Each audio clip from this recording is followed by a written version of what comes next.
नमस्कार सांग मैंने आज हूँ 26 जनवरी भारत पालन करुच्ची तार 77तम साधारणतंत्र दिवस। तेज साधारणतंत्र दिवस माने आम मन में आशंका हो साधारणतंत्र दिवस माने कौन जो भारत 1947 मसीहा अगस्ट मास 15 तारिख दिन ब्रिटिश शासन कबल स्वाधीनता लाभ करथिला एवं स्वाधीनता परवर्ती समय जिते से शासन हम बृहत देश को शासन करने निमंते एक नीति नियम बा संविधान आवश्यकता पड़ला यही संविधान दिवस को यही संविधान भारत निमंते जो संविधान प्रणयन करागला से संविधान जेबेटार कार्यकारी करागला अर्थात 1950 मसीहा जनवरी 26 तारिख दिन लिखित संविधान को भारतीय निमंते कार्यकारी करा से दिवस को भारत इतिहास रे संविधान दिवस बा गणतंत्र दिवस रूपे पालन कर आसुअछु। तेबे आसंतु आमने संविधान विषय संक्षेप जानिबा निमंते चेष्टा करिबा। तेबे भारतीय संविधान होछि देशर सर्वबृहत आईनगत दलिल 1950 मसीहा जनवरी 26 तारिख रे यह कार्यकारी होइथिला आ एहा को गढ़िया पछरे अतुलनीय अवदान लगी डॉक्टर भीमराव आंबेडकर को भारतीय संविधान जनक भाव में आख्या दि जाइए। विभिन्न जाति धर्म और लिंग 249 जन थिले एही कमिटीर सदस्य माने डॉक्टर आंबेडकर अध्यक्षतार 2 वर्ष 11 मास 18 दिन अक्लांत परिश्रम कर समस्त सदस्यों द्वारा गढ़ी उठी पृथ्वी बृहत्तम संविधान पृथ्वीर सबुठारु दीर्घतम संविधान आ डॉक्टर भीमराव आंबेडकर परिचित होते भारत संविधान प्रणेता बा जनक। देशर राजनीतिक व्यवस्था मौलिक स्वरूप होଉଛି संविधान। यह देशर सर्वोच्च आईन और गणतंत्र मेरुदंड। बी आर आंबेडकर अध्यक्षतार 249 जन सदस्यों को नहीं यह संविधान गठित करा तेबे संविधान विषय आमने संक्षेप जानिबा निमंते चेष्टा करिबा। राष्ट्र राजनैतिक व्यवस्था संबंधी मौलिक ढांचा गठन करिଥାଏ संविधान। देशवासी किभଳି शासित हेबे से ढांचा ही निर्धारण करिଥାଏ शासन व्यवस्था सुसंगठित करिबा लागे विश्वर प्राय सबु देश रे लिखित बा अलिखित संविधान रही तन्मध्यरु लिखित संविधान हिसाब रे भारतीय संविधान सबुठारु अभिनव और बृहत्तम 1949 नवेम्बर 26 तारिख रे गृहीत होइथिले भी भारतीय संविधान प्रणीत होइथिला 1950 जनवरी 26 तारिख दिन। अवश्य एथिरे थिबा केतेक विविधता आगर भिन्न भिन्न तारिख रे प्रवर्तन करा जाइथिला। दृष्टांत स्वरूप नागरिकत्व संबंधी विधि व्यवस्था लागू होइथिला 1949 नवेम्बर 26 तारिख रे। से जहा प्रति वर्ष नवेम्बर 26 तारिख रे जातीय संविधान दिवस बा जातीय आईन दिवस पालन करा जाए आ जनवरी 26 रे पालन करा जाए साधारणतंत्र दिवस। भारतीय संविधान प्रस्तुति और प्रणयन विषय अनेक उड़ा देखि किछि तथ्य अवश्य सेथिरु केतेक तथ्य खूब कौतूहलप्रद पुणी स्वल्प ज्ञात। तन्मध्यरु भारतीय संविधान जटिलता एवं अभिनवत्व प्रतिपादन करे एभଳି 26टी तथ्यावली उपरे माने सम्यक भाव में आलोचना करिबा। आसंतु जानिबा प्रथमे भारतीय संविधान प्रस्ताव 1934 मसीह प्रथम थर कर संविधान सभा गठन चिंता आसीथिला विप्लवी दार्शनिक राजनीतिक तत्वविद तथा भारत कम्युनिस्ट आंदोलन अग्रदूत मानवेंद्र नाथ राय मन को चिंताधारा गतिशील है पंडित जवाहरलाल नेहरू उद्यम नेहरू घोषणा कले स्वाधीन भारत निमंते संविधान प्रस्तुत कर गोटे संविधान सभा बिना बाह्य हस्तक्षेप सदस्य माने साबालक भोट प्रथा अनुଯାयी निर्वाचित हेबे। भारत पाई एक संविधान प्रस्तुत लगी संविधान सभा गठन निमंते 1935 रे भारतीय जातीय कांग्रेस ब्रिटिश सरकार निकट में दाबी उपस्थापन कला। द्वितीय अगस्ट ऑफर 1940 अगस्ट 8 तारिख में भारतीय वाइसराय लॉर्ड लिंगलिथक ब्रिटिश संसद तरफ ए दाबी संक्रांत विवृत्ति दाबी कले। यह अगस्ट ऑफर नाम रे ख्यात किंतु एथिरे थिबा व्यवस्था मान देखि भारतीय जातीय कांग्रेस ता प्रत्याख्यान कला कारण एथिरे भारत को पूर्ण स्वाधीनता मिलबा वाली व्यवस्था नथिला। शेष में ब्रिटिश सरकार एथिरे आवश्यक संयोग वियोग कर भारत को क्रिप्स मिशन पठाइले। इंग्लैंड ब्यूरो रे अन्यतम सदस्य सर स्टाफर्ड क्रिप्स 1942 रे भारत आसिले से आनी भारत निमंते ब्रिटिश सरकार द्वारा प्रस्तुत गोटे स्वयं शासित संविधान रूपरेख। तृतीय परोक्ष निर्वाचित संविधान सभा सदस्य निर्वाचन प्रत्यक्ष कराइबाकू भारत नेतृवृंद चाहूले किंतु सेतेबेलेकार परिस्थिति यह संभव नुहे बोली ब्रिटिश अधिकारी युक्ति बाढ़ी बहु प्रतिवाद पर 1946 जुलाई अगस्ट मासरे संविधान सभा निमंते परोक्ष निर्वाचन अनुष्ठित है। एथिरे भारतीय जातीय कांग्रेस 208 आसन, मुस्लिम लीग 73 आसन, ଓ ବାକି 15ଟି ଆସନ ଛୋଟ ଛୋଟ ସଂଗଠନ ଓ ସ୍ୱାଧୀନ ଦଳ ପାଇଲେ। ଗଡ଼ଜାତ ରାଜ୍ୟମାନଙ୍କୁ ମିଳିଥିଲା 93ଟି ଆସନ, କିନ୍ତୁ ପ୍ରଥମେ ସେମାନେ ସମ୍ବିଧାନ ସଭାରେ ସାମିଲ ହେବାକୁ ଅନାଗ୍ରହୀ ଥିଲେ।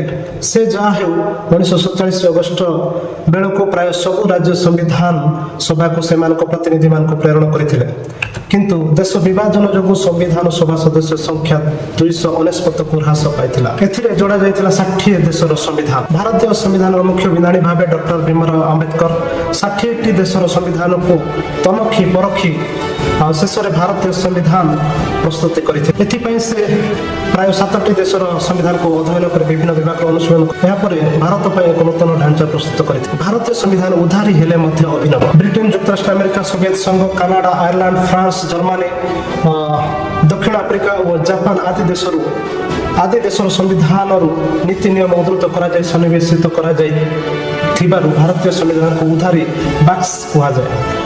ପ୍ରାରମ୍ଭରେ 395ଟି ଧାରା, 22ଟି ଭାଗ ଓ 8ଟି ଅନୁସୂଚୀ ଥାଇ ଏହା ବିଶ୍ୱର ସର୍ବବୃହତ୍ ଅଭିନବ ଲିଖିତ ସମ୍ବିଧାନ ଭାବରେ ଖ୍ୟାତି ପାଇଛି। ଏଥିପାଇଁ ସମ୍ବିଧାନ ସଭା ସଦସ୍ୟମାନଙ୍କୁ କମ୍ ଶ୍ରମ ସ୍ୱୀକାର କରିବାକୁ ପଡ଼ିନଥିଲା। ଏଠାରେ ଡକ୍ଟର ଭୀମରାଓ ଆମ୍ବେଦକର ଏହି ଉକ୍ତିଟି ବିଶେଷ ପ୍ରଣିଧାନ ଯୋଗ୍ୟ। ଥରେ ସେ କହିଥିଲେ, ସମ୍ବିଧାନ ଯେତେ ଭଲ ହୋଇଥାଉ ନା କାହିଁକି, ଏହାର ପ୍ରଣେତା ମାନେ ଯଦି ଭଲ ହୋଇନଥିବେ ତେବେ ସମ୍ବିଧାନ କେବେ ମଧ୍ୟ ଭଲ ହେବ ନାହିଁ। ଯଦି ବା ଗୋଟିଏ ସମ୍ବିଧାନ ମନ୍ଦ ହୋଇଥିବ ମାତ୍ର ତାର ପ୍ରଣେତା ମାନେ ଭଲ ହୋଇଥିବେ ତାହେଲେ ସମ୍ବିଧାନ ଭଲ ବୋଲି ବିବେଚିତ ହେବ। ବ୍ରିଟେନରୁ ଆସିବି ଭାରତୀୟ ବିଭବ। ଆମ ସମ୍ବିଧାନର ଆଉ ଏକ ଆକର୍ଷଣ ବିଷୟ ହେଉଛି ବ୍ରିଟେନରୁ ଆସିବି ଭାରତୀୟ ବିଭବ। ଅଭିନବ ହେଲେ ବି ଭାରତୀୟ ସମ୍ବିଧାନର ଭିତ୍ତି ବ୍ରିଟେନ ସମ୍ବିଧାନ ଅନୁଯାୟୀ ପ୍ରସ୍ତୁତ କରାଯାଇଛି। ମୂଳତଃ ବ୍ରିଟେନ ସମ୍ବିଧାନରୁ ଗୃହୀତ ହୋଇଥିବା ସଂସଦୀୟ ସରକାର, ଅଭିନବ ଶାସନ ବ୍ୟବସ୍ଥାପିକା କାର୍ଯ୍ୟବିଧି, ଏକକ ନାଗରିକତ୍ୱ, କ୍ୟାବିନେଟ ବ୍ୟବସ୍ଥା, ବିଶେଷ ଅଧିକାର କିଟ୍, ସଂସଦୀୟ ସୁବିଧା, 2 ସଭା ବିଶିଷ୍ଟ ସଂସଦ ଆଦି ଭାରତୀୟ ସମ୍ବିଧାନ ବିଭବ ହୋଇପାରିଛି। ସମ୍ବିଧାନରେ ଫରାସୀ ସ୍ଲୋଗାନ। ଭାରତୀୟ ସମ୍ବିଧାନର ଉପକ୍ରମଣିକାରେ ସ୍ଥାନିତ ସୀମାବଦ୍ଧ ସ୍ୱାଧୀନତା, ସମାନତା, ଭାତୃତ୍ୱ ଆଦି ଅର୍ଦ୍ଧଶତାବ୍ଦୀ ଶବ୍ଦବଳୀ ଫରାସୀ ସମ୍ବିଧାନ ଥିବା ସ୍ଲୋଗାନରୁ ଆଣିତ। ସାଧାରଣତନ୍ତ୍ର ଚିନ୍ତାଧାରା ବି ଫରାସୀ ସମ୍ବିଧାନରୁ ଗୃହୀତ ହୋଇଛି। ସୋଭିଏତ ସମ୍ବିଧାନରୁ ପଞ୍ଚବାର୍ଷିକ ଯୋଜନା। ଭାରତୀୟ ସମ୍ବିଧାନରେ ଥିବା ପଞ୍ଚବାର୍ଷିକ ଯୋଜନା ସୋଭିଏତ ସଂଘ ସମ୍ବିଧାନରୁ ଉଦ୍ଧୃତ। ଏତଦ୍ ଭିନ୍ନ ନାଗରିକମାନଙ୍କର ମୌଳିକ କର୍ତ୍ତବ୍ୟ ଏବଂ ପ୍ରସ୍ତାବନାରେ ବ୍ୟକ୍ତ ସାମାଜିକ, ଆର୍ଥିକ ଓ ରାଜନୈତିକ ଆଦି ଆଦର୍ଶ ବିଚାରବୋଧ ମଧ୍ୟ ତତ୍କାଳୀନ ସୋଭିଏତ ସଂଘ ସମ୍ବିଧାନରୁ ଉଦ୍ଧୃତ କରାଯାଇଛି।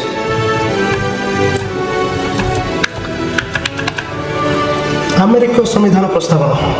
ଭାରତୀୟ ସମ୍ବିଧାନରେ ସଂଯୋଜିତ ପ୍ରସ୍ତାବନା ବା ଉପକ୍ରମଣିକା ଆମେରିକା ସମ୍ବିଧାନରେ ଥିବା ମୁଖବନ୍ଧ ଅନୁସରଣରେ ଲିଖିତ।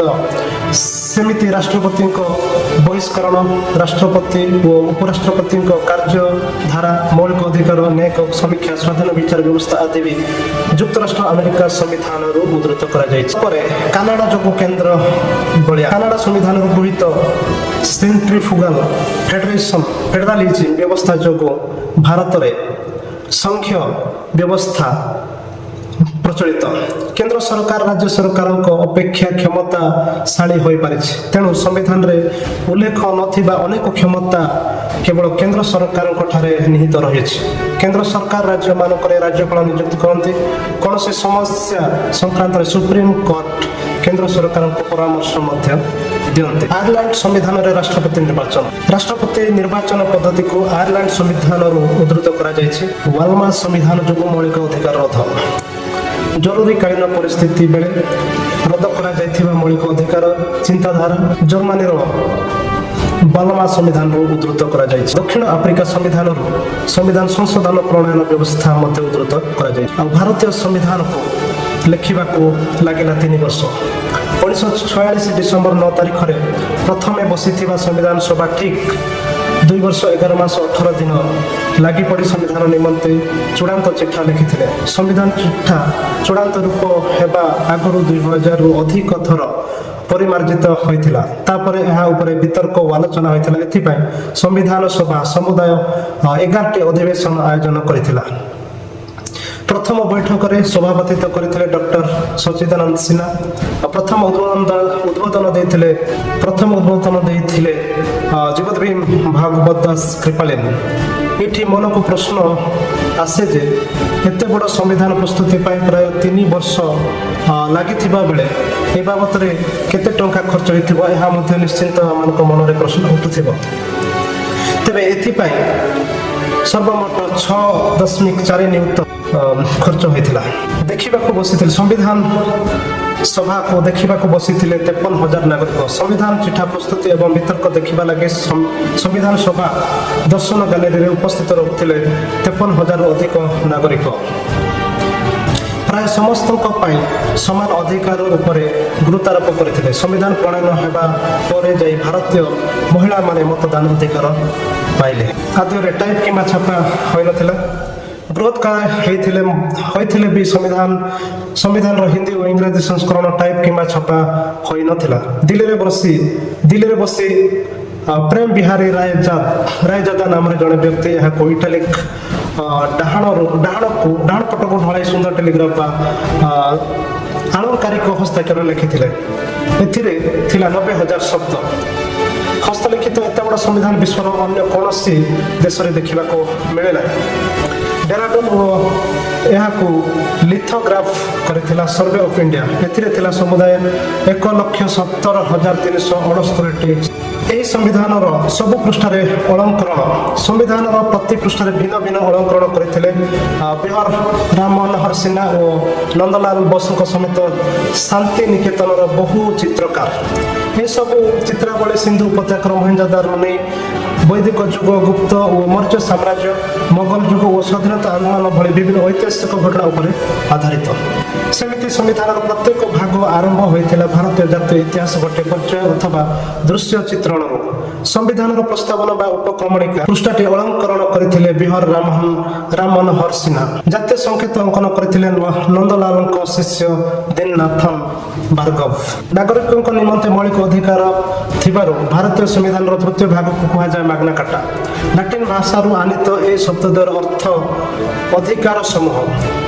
1215 इंग्लैंड राजा जज नागरिक मान उद्देश्य स्वाक्षर करते। नागरिक मान निमंते प्रथम लिखित दलिल। भारतर क्षुद्र संविधान 1976 जरूरी कालीन परिस्थिति समय 42तम संशोधन आईन मिनी कन्स्टिट्यूशन नाम बा क्षुद्र संविधान भाव सुपरिचित। यह अति गुरुत्वपूर्ण भारतीय संविधान संशोधन। एथिरे बहु संख्यक संविधान संशोधन करा जायतिला। एही समय संविधान प्रस्तावना बा मुखबंधरे सामाजिक और धर्मनिरपेक्ष शब्द दुईटी को अंतर्भुक्त मध्य करा जायतिला। संकल्प हला प्रस्तावना। प्रथमे संविधान उपक्रमणिकार शिरोनाम थिला ऑब्जेक्टिव रेजुलेशन। परवर्ती समय ताहा बदली है प्रियम्बल ऑफ द कॉन्स्टिट्यूशन। यह संविधान रे अंतर्निहित नीति संक्रांत सूचना दिए। यह उपस्थापन करथिले जवाहरलाल नेहरू। भारतीय संविधान प्रियम्बल युक्तराष्ट्र अमेरिका संविधान प्रियम्बल द्वारा प्रेरित दुई देशर प्रियम्बल वी द पीपुल रु आरंभ होइछि। प्रथम और शेष स्वाक्षरकारी 1950 जनवरी 24 तारीख रे नुआदिल्ली स्थित पार्लियामेंट रो सेंट्रल हॉल भाव सुपरिचित कॉन्स्टिट्यूशन हॉल रे भारतीय संविधान रो स्वाक्षर करा जायतिला। एथिरे स्वाक्षर करथिले सभार 284 जन सदस्य। किंतु प्रत्येक सदस्य को थरे इंग्रजी रे एवं थरे हिंदी रे एपरि दुई थर लेके स्वाक्षर करबा को पड़िथिला। संविधान रो प्रथम स्वाक्षर करथिले देशर प्रथम राष्ट्रपति डॉक्टर राजेंद्र प्रसाद। सभा शेष में स्वाक्षर करथिले संविधान सभार तत्कालीन सभापति फिरोज गांधी। संविधान हृत्पिंड और आत्मा। धारा 32 को भारतीय संविधान हृत्पिंड एवं आत्मा भाव अभिहित करा जाय। एथिरे सांविधानिक प्रतिकार अधिकार संक्रांत वर्णना करा जायछि। ब्रिटिश पार्लियामेंट द्वारा प्रवर्तित आईन। थरे विश्वकवि रवींद्रनाथ ठाकुर कहिथिले मु निश्चित जे दिने इंग्रेज माने ए देश छाड़ी चली जिवे, किंतु निश्चित जीवा आगु से एते अलिया छाड़ी दे जिवे जे आमान को सफा करने को ବହୁ ଦିନ ଲାଗିବ, ବହୁ ସମୟ ଲାଗିବ, ବହୁ ବର୍ଷ ଲାଗିବ, ଏଥିରେ ତିଳେ ମାତ୍ର ସନ୍ଦେହ ନାହିଁ। ଏଥିରେ ପରୋକ୍ଷ ଆଭାସ ମିଳେ ଯେ ପୁରାତନ ସଭ୍ୟତା ଜଠାରୁ ନୂତନ ସଭ୍ୟତା ଜାତ ଭାରତ ପ୍ରାୟ 200 ବର୍ଷ ବ୍ରିଟିଶ ଶାସନାଧୀନ ରହିଲା। ଏ ସମୟ ମଧ୍ୟରେ ଇଂରେଜମାନେ ସେମାନଙ୍କ ଆବଶ୍ୟକତା ଅନୁଯାୟୀ ଭାରତୀୟ ରାଜନୀତି ଓ ସମାଜକୁ ରୂପାୟନ କରିବାକୁ ଉଦ୍ୟମ କରିଥିଲେ। ସେମାନଙ୍କ ପ୍ରଚେଷ୍ଟା ଓ ଭାରତୀୟମାନଙ୍କ ପ୍ରତିକ୍ରିୟା ମିଶ୍ରିତ ହେବ ହେତୁ ବ୍ରିଟିଶ ଇଣ୍ଡିଆରେ ଏକ ଅଭିନବ ରାଜନୈତିକ ବ୍ୟବସ୍ଥା ଅବତରଣ ହୋଇଥିଲା। ସେଥିପାଇଁ ଭାରତୀୟ ସମ୍ବିଧାନ ଚିଠା ପ୍ରସ୍ତୁତି ନିମନ୍ତେ 1948ରେ ସମ୍ବିଧାନ ସଭା ଆହ୍ୱାନ ଆଗରୁ ଓ 1950 ତାହା ପ୍ରତିଶତ ହେବାଠାରୁ ଆଜି ପର୍ଯ୍ୟନ୍ତ ଭାରତର ମୌଳିକ ଆଇନ ସବୁ ବ୍ରିଟିଶ ସଂସଦ ଦ୍ୱାରା ପ୍ରଣୀତ ଗୁଡ଼ାଏ ଆଇନରୁ ଗୃହୀତ ହୋଇଅଛି। 1935 ଆଇନ ଆଧାରିତ ଢାଞ୍ଚା ପ୍ରଥମେ 1935 ଅଗଷ୍ଟରେ ପାରିତ ଭାରତ ସରକାର ଆଇନ 1935 ତତ୍କାଳୀନ ବ୍ରିଟିଶ ପାର୍ଲାମେଣ୍ଟ ଦ୍ୱାରା ପ୍ରଣୀତ ଦୀର୍ଘତମ ଆଇନ ଭାବେ ବିବେଚିତ। ତାହା ଥିଲା ଭାରତରେ ଗୋଟିଏ ଆଦର୍ଶ ଓ ଦାୟିତ୍ୱ ସମ୍ପନ୍ନ ସରକାର ପ୍ରବର୍ତ୍ତନ ନିମନ୍ତେ ବ୍ରିଟିଶ ପାର୍ଲାମେଣ୍ଟ କରିଥିବା ସଂସ୍କାର ସବୁର ଦ୍ୱିତୀୟ ପର୍ଯ୍ୟାୟ। ମୋଟାମୋଟି ସେହି ଆଇନ ହିଁ ଭାରତୀୟ ସମ୍ବିଧାନର ମୌଳିକ ଢାଞ୍ଚା। ଏହାର ମୂଳ ଚିଠା ପ୍ରସ୍ତୁତ କରିଥିଲେ ସାମୁଏଲ ହର୍। ସଂସଦ ଗ୍ରନ୍ଥାଗାରରେ ସଂରକ୍ଷିତ ଅଛି ମୂଳ ହସ୍ତଲିଖିତ ଭାରତୀୟ ସମ୍ବିଧାନ ବା ମୂଳ ସମ୍ବିଧାନର 3ଟି କପି ସଂସଦ ପାଠାଗାରରେ ଗଚ୍ଛିତ ଅଛି। ହିଲିୟମ ବାଷ୍ପ ଭରା 22 ଇଞ୍ଚ ଲମ୍ବ ଓ 16 ଇଞ୍ଚ ପ୍ରସ୍ଥ ବିଶିଷ୍ଟ କେତେଗୁଡ଼ିଏ ବିଶେଷ ଧରଣର ଡବା ଭିତରେ ହସ୍ତଲିଖିତ ସମ୍ବିଧାନର ମୂଳ ପୃଷ୍ଠା ସବୁ ସଂରକ୍ଷିତ କରି ରଖାଯାଇଛି। କିନ୍ତୁ ଭାରତବାସୀ ହେଲେ ଭାରତୀୟ ସମ୍ବିଧାନର ପରମ ରକ୍ଷକ। ଭାରତର ସାର୍ବଭୌମତ୍ୱ ଭାରତବାସୀଙ୍କ ଠାରେ ନିହିତ ଏବଂ ସେମାନଙ୍କ ନାମରେ ହିଁ ଏ ସମ୍ବିଧାନ ଗୃହୀତ। ଏହା ଥିଲା ଭାରତୀୟ ସମ୍ବିଧାନ ବିଷୟରେ ସଂକ୍ଷେପରେ ସୂଚନା। ଜୟ ହିନ୍ଦ, ଜୟ ଭାରତ।